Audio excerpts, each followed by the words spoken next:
Bonjour à tous et bienvenue sur Food is Love, j'espère que vous allez bien. Je vous accueille aujourd'hui pour préparer ensemble des spaghettis alla Nerano, une recette qui porte le nom du village italien fondateur de ce plat, des courgettes frites, du parmesan, du provolone, de l'ail, etc. C'est ce qui va composer ces délicieuses pastas, sans oublier un paquet d'onctuosités. Alors pasta alla Nerano, c'est parti. Et chose inhabituelle, on va commencer par la présentation de la liste des ingrédients nécessaires pour réaliser cette recette. Il n'y a pas grand chose donc ça va aller vite. On aura besoin d'une courgette, de parmesan et de provolone, de l'ail et du piment, un peu de jus de citron, des spaghettis bien sûr, et de l'huile d'olive, sans oublier du basilic frais. Et on démarre par le tranchage en rondelles de la courgette. Rondelles qui ne devront pas être trop fines, je vous suggère de leur donner une épaisseur d'un demi-centimètre. Si vous les faites trop fines, elles risquent de se transformer en purée après la cuisson. Une fois vos rondelles de courgettes prêtes, réservez-les. Et passons à mon ingrédient préféré, l'ail. Pour moi, ça sera 3 gousses d'ail, mais vous pourrez en mettre moins ou plus en fonction de vos goûts. Si vous n'aimez pas du tout l'ail, mettez-en au moins une, à moins que vous ayez une allergie létale bien sûr. Émincez vos gousses d'ail le plus finement possible et réservez-les à leur tour. On va maintenant râper une soixantaine de grammes de fromage, en commençant par 30 grammes de parmesan.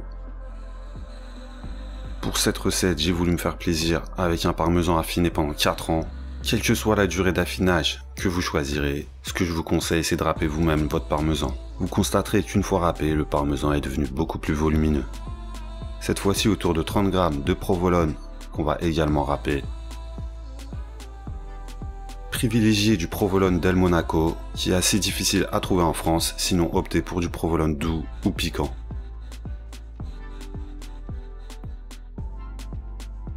Une fois nos deux fromages râpés, on va pouvoir s'occuper de l'etc. Je parle bien sûr du piment. Pour moi, ça sera 3 ou 4 piments de Cayenne que je vais transformer en flocons. Si vous ne souhaitez pas mettre de piment dans vos pâtes, vous pouvez les remplacer par quelques grains de poivre. Je vous passerai au moulin ou au mortier. Et maintenant, on va pouvoir commencer les étapes de cuisson en démarrant avec les courgettes qu'on va faire frire dans environ 25 centilitres d'huile d'olive.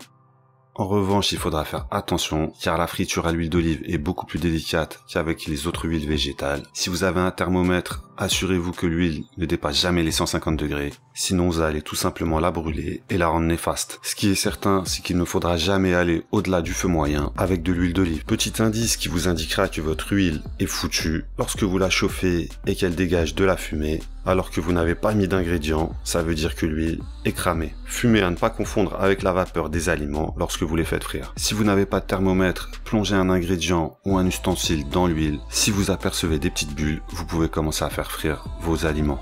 Faites-les dorer pendant environ une douzaine de minutes en pensant bien à les retourner en cours de cuisson.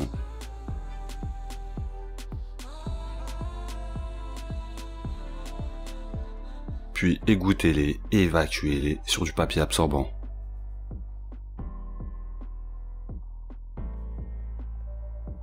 Si les consignes de cuisson à température modérée pour l'huile d'olive ont été respectées, vous allez pouvoir la récupérer et la réutiliser pour d'autres cuissons.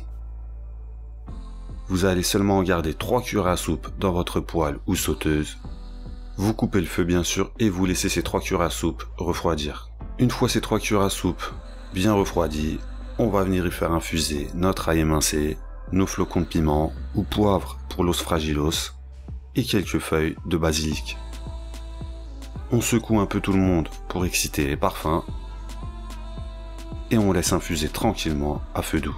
Et pendant que cette flore aromatique infuse tranquillement, on va pouvoir porter à ébullition un grand volume d'eau salée dans lequel on va faire cuire nos spaghettis. Une fois l'eau portée à ébullition, je viens y plonger 250 g de spaghettis et je démarre la minuterie à 7 minutes pour une cuisson al dente, c'est-à-dire pour des spaghettis encore bien fermes.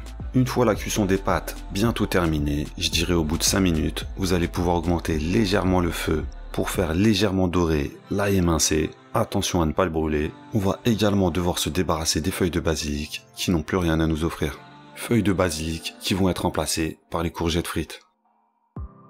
On les assaisonne avec une cuillère à café de jus de citron et 2 ou 3 pincées de sel. On mélange délicatement et on arrive au terme des 7 minutes, ce qui veut dire que nos pâtes sont prêtes à rejoindre la poêle. Envoyez-les dans la poêle directement sans les égoutter.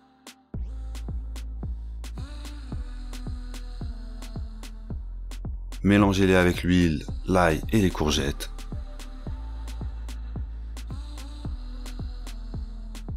Arrosez-les avec une louche et demie d'eau de cuisson. Ainsi, les pâtes vont continuer de cuire.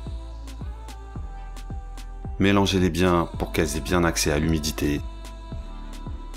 Au bout de quelques minutes, lorsque l'eau sera absorbée et se sera évaporée, vous allez pouvoir couper le feu. Ajoutez encore un peu d'eau de cuisson. Ensuite, vous ajouterez le parmesan râpé.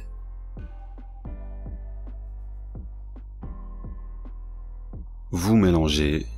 Le parmesan qui va fondre et au contact de l'eau chaude va former une première couche crémeuse.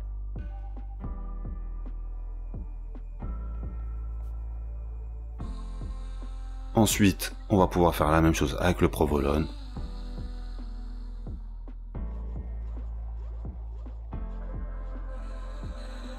On rajoute encore un peu d'eau de cuisson. On continue de mélanger. Ensuite, ce sera à vous de juger selon vos goûts. Si c'est assez crémeux pour vous, passez à table. Sinon, rajoutez encore un peu d'eau de cuisson. Dans tous les cas, une fois que vous êtes prêt, servez bien chaud.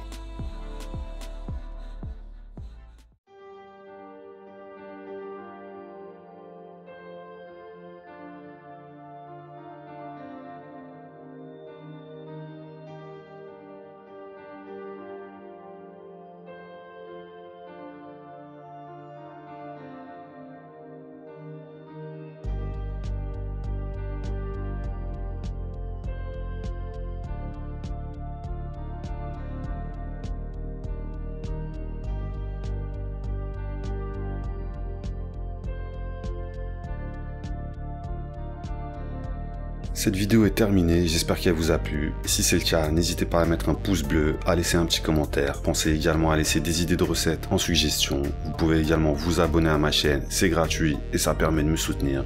À part ça, je vous donne bien sûr rendez-vous à la prochaine vidéo pour une nouvelle recette. Ciao!